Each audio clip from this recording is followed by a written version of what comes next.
Hello, this is Christy Hillock. I'm just waiting, giving people time to find me and find myself on my laptop so that I can see your comments.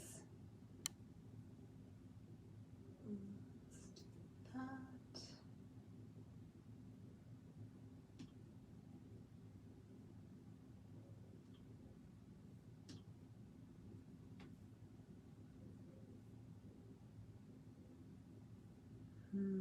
Facebook makes things so fun sometimes. Let me try one more thing to get myself showing properly. Here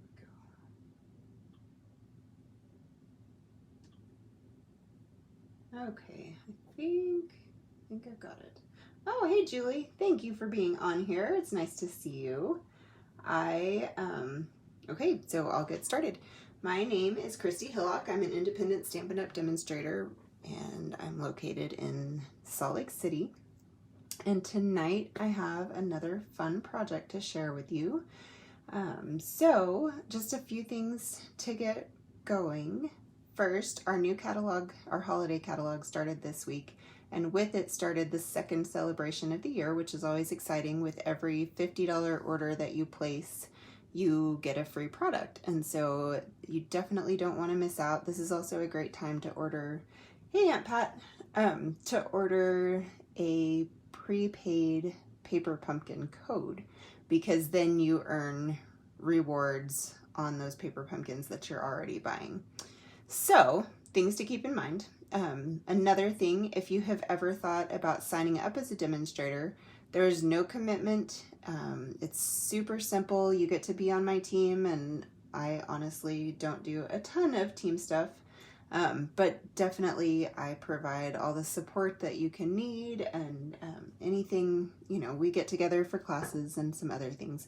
So if there's anything that you are wondering about as far as joining, you get a 20% off on all of your future orders, and with your initial sign up you get $125 in product just for $99 plus free shipping on that order. And during celebration, which is one of the best times to sign up, you also get to pick from a list of brand new bundles, and so definitely consider doing that. Again, if you have any questions, let me know. My next in-person class is next Monday the 9th, and I put a link to sign up for that in the description of this video. So the deadline to sign up is Sunday. Definitely hope to see you if you're local. We always make 3 projects, and they're sometimes super complicated and sometimes simpler and sometimes a new technique. You just never know what you're going to get. So then the last thing that I wanted to tell you is that the Nature's Harvest class to go is coming next week. The sign up is starting next week. So watch for that in my emails. And if you're not already on my email list, I hope you will sign up. So this is the kit that is going out for July.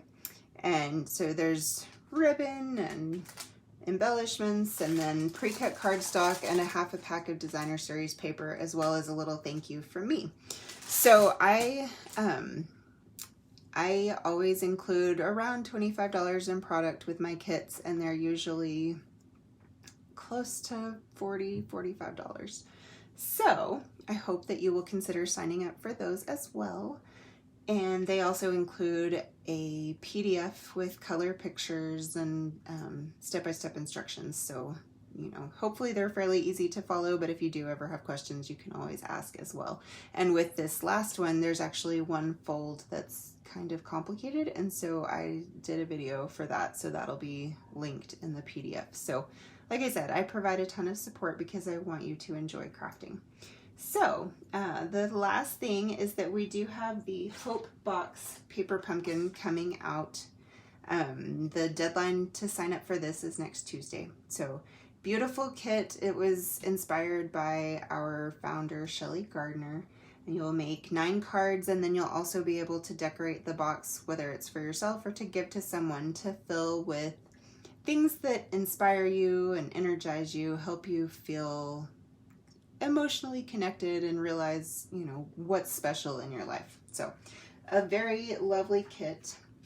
And I think that that is all I need to tell you. So I always do a drawing for people who share my videos. And so 2 weeks ago we did this strawberry card, and Pat, you won cards for sharing that week. And then last week was the paper pumpkin alternates, and Julie, this is for you. So I will get those kits to, or those packs of cards to you ladies. And I really appreciate all the shares. That helps me get more visibility on Facebook, and also just, you know, helps with the algorithms, all sorts of things. So I really appreciate that. Also, let's see, lost that train of thought. And you guys, I'm going to tell you, it has been a week on top of a month on top of, I don't even know, like everybody I've talked to feels like 2021 has been worse than 2020 in a lot of ways. And so I am feeling it. And if I do things that don't make sense, you can tell me, or just be generous, graceful. So, yeah, there's just things. But anyway, what we're going to do tonight is actually a Nature's Harvest card. And that is the bundle that I just mentioned I'm featuring for my August class to go as well. So it is a beautiful bundle. It's a die set, and then beautiful stamps with really, really nice sentiments. And it just looks like late summer to me. So when I saw it the first time I looked at the catalog, I knew it was one I had to have. So this, and so speaking of just not being on my game, I designed this yesterday, I think.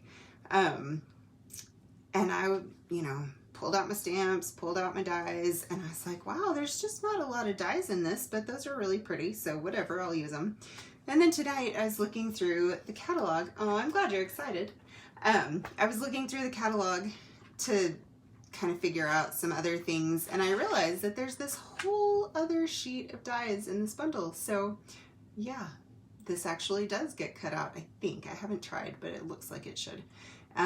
So, and maybe that one too. So yeah, it's just, like I said, just keep on doing the best we can, right? So, okay, so that's the bundle. And then I'm also pulling in the Tasteful Labels dies. And this came out maybe a year and a half ago. And they are just gorgeous. They're all sorts of shapes. Some of them layer, some of them don't. But some of them have this kind of embossed edging, and then some of them are stitched. And so today we're actually going to use these two. So you'll get some embossed edge and also stitching. So really, really handy, and lots of different shapes for all the different sentiments. So yes, I felt much better when I saw that second sheet of dies. Makes a lot more sense now. So anyway, okay, the other thing that I did that was less than brilliant was order a second of a product that, you know, like I was putting in my order the other day, and yeah, I didn't realize that I already had the Fresh Freesia blends. So if you need that, I have a set to sell. So yeah. So tonight we are using a Pear Pizzazz card base, and this is just a half a sheet of cardstock, so cut long ways. So it's 11 inches by 4 1/4, and then scored at 5 1/2. So there is that. This is from the Beautifully Penned Designer Series paper, which is a free item in Celebration this month, and it's just so pretty. So I mean, you could go with either side and be really happy with it, and I've been having a lot of fun with that stack. So this is 2 3/4 by 5 1/4, and we are going to get to stamping. So I pulled this just kind of splotchy stamp, and I wanted to see what I could do with it, because it always seems like a great idea to add texture, and then I realize I don't have a clue what I'm doing. So for this, my initial thought was kind of an ombre look, and that is not where we ended up, but that's okay. So we are just gonna get to stamping, and I did a lot of stamping off with this because I felt like you know, even just inking it up, you can see a lot of ink. So I'm gonna stamp that one off, and then we'll just center that up right there. And that way you get really nice color without it being quite so overpowering, since we're doing a lot of ink on this. And I am just going to clean in between each stamping so I don't mess up my stamp pads. If you ever do mix your ink in your stamp pads, it is fixable. It's a little bit of work, but it's definitely something you can fix. So fortunately, I have not yet had that experience, but I have talked to others who have, and it is just not fun. You have to actually wash out the entire ink pad until it runs clear, and then get your re-inker and just ink it up. So it's nice to know that you can save it.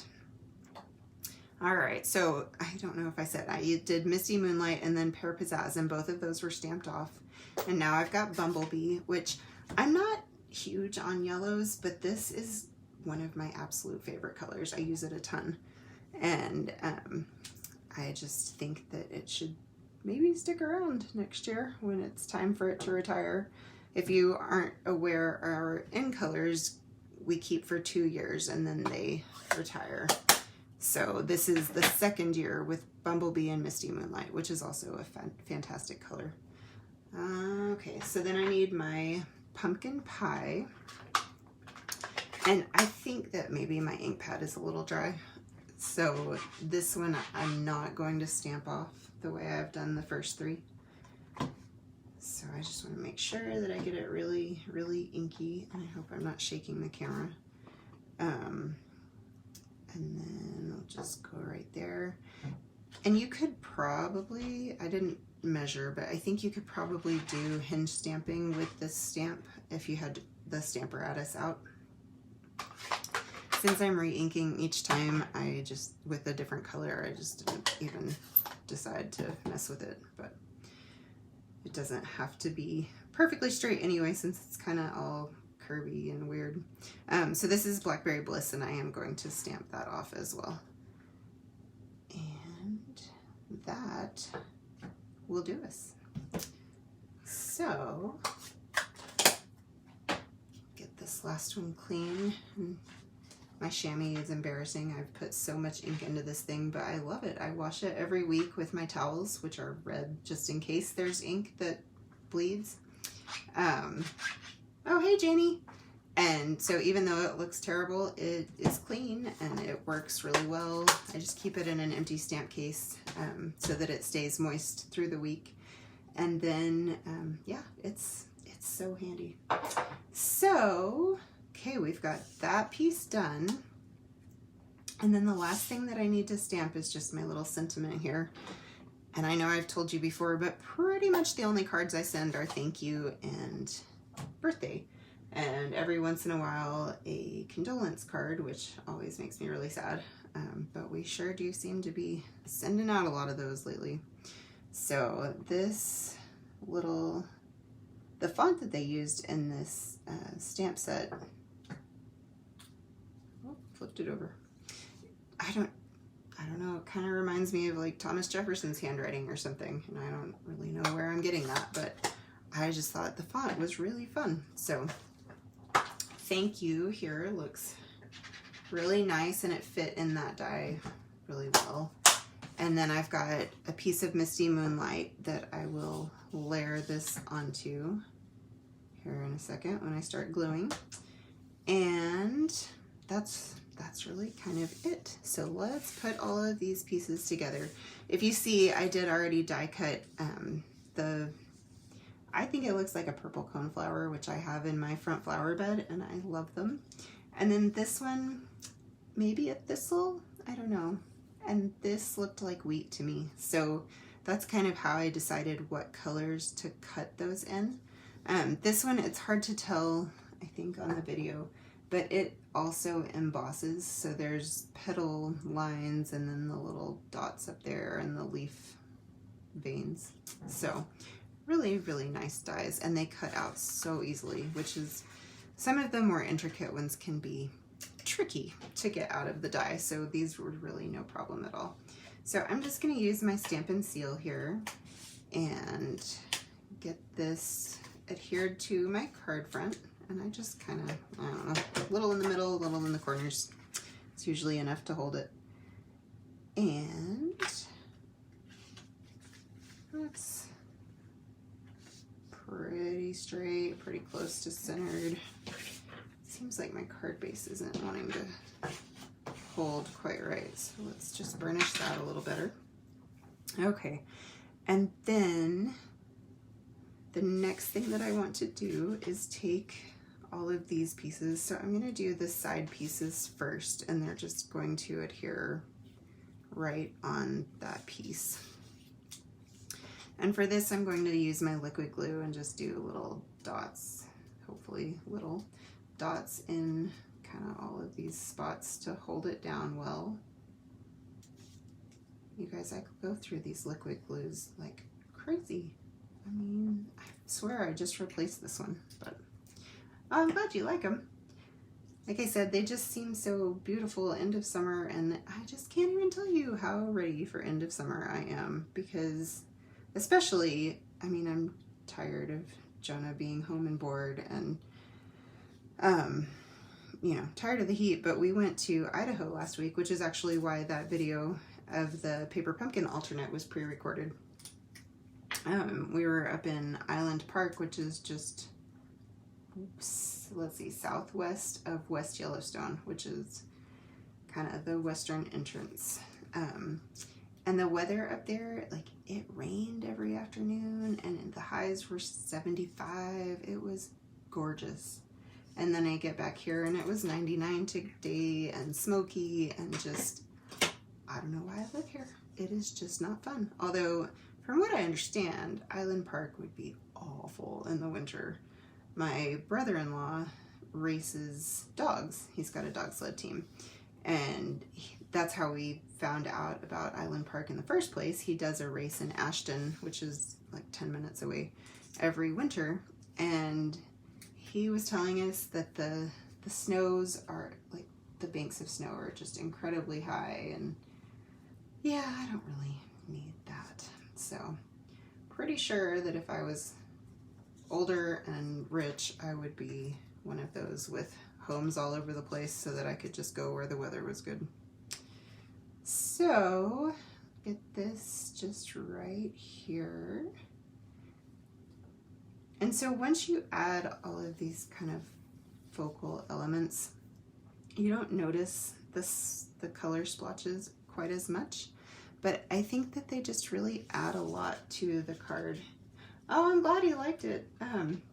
Yeah, so normally mosquitoes, I mean, I haven't even gotten out of the car and I'm getting bites. And when I was in Texas last month, I got bites in the bedroom. Like, I don't know where these mosquitoes come from, but they come for me. And so I didn't get a single one in, darn it, I just got glue everywhere, while I was in Island Park, which I was really grateful for. And my son is terribly allergic and swells up really bad, and he didn't get any either. So I think it's interesting that Ron saw so many mosquitoes up there. We floated a river and then went paddleboarding on a lake or reservoir. I'm never sure which is which, but anyway, it was just so nice. So the water is a little bit chilly there, but yeah, it was really nice.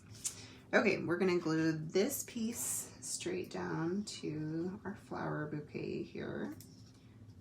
Now everything is sticking to me because I wiped up that glue. All right. Aunt Pat, if I ever get to that point, I promise that I will invite you to wherever all my houses are, so you can travel and enjoy the weather too. I don't know how you bear the dreary Ohio winters. So, checks the toilets in the cabin for what, Janie? Is that where mosquitoes are living? Because that sounds horrible. But I guess, yeah, I mean, they like water, so it makes sense. Okay, next I'm just going to do some dimensionals on the back of this. And again, I just want to get the corners, and then I'll do a couple up the center just to make sure that it doesn't sag. And then we'll get this on. Oh my gosh, I never would have thought that mosquitoes would hide out in toilets. That's awful. My dad used to have like a hunting lease with a house on it, and when he would go up there, the first thing they did was check the toilets, but that was for rattlesnakes. So I think I can deal with the mosquitoes being in there a little bit better than the snakes. All right, get this centered. There we go. And now we're just missing a bow. So this is the Bumblebee gingham ribbon that is just lovely, and it ties really nicely. So it's pretty thin, and so it doesn't get too bulky, and it squishes flat for for mailing really nicely too. So so yeah, we're gonna use this and just snip that bit there, get a glue dot.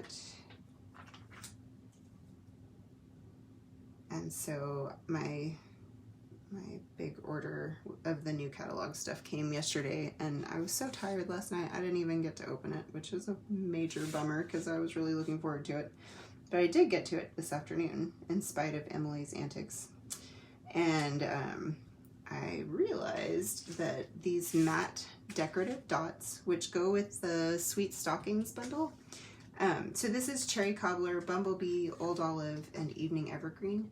But if you look, there, at least some of them are kind of ombre, I guess, like, you know, darker down to lighter. And so the Bumblebee I'm going to add to this card, which I think is just really great. And for whatever reason, Stampin' Up! Doesn't put the colors on their embellishments, so I just always write them on there because once they're hanging around and the catalog is gone, I get really frustrated not knowing what the colors are. So somewhere I have a take your pick tool. Oh, there it is. Okay. So I am just going to, I think I'm going to go with the darkest ones this time. I did the second level on the first card, and it looks good, but it's just not quite as bright as I was going for. And then there are 3 different sizes too, which is fun. So we'll hit maybe just right there, and then get this teeny tiny one to go right there. And so if you notice, that is still kind of triangular, even though they are spread way out compared to what I do sometimes. So I'm going to trim up this little edge here. There we go. Well, now they don't look even again. Oh my gosh, the perfectionist rearing its head. There we go. Okay, done. So I hope that you like this card and will share this video. All of your likes and shares, like I've said, I really, really appreciate them. If you bring friends, that's great. So, and that's true of my classes as well. I really appreciate having new people come and try it out. So I think this is really just a lovely hobby that brings joy to other people too when you send cards, but also is really relaxing and kind of a nice creative outlet. So I hope that you enjoyed this. I really appreciate you watching, and I will be with you next week. Thank you so much. Bye.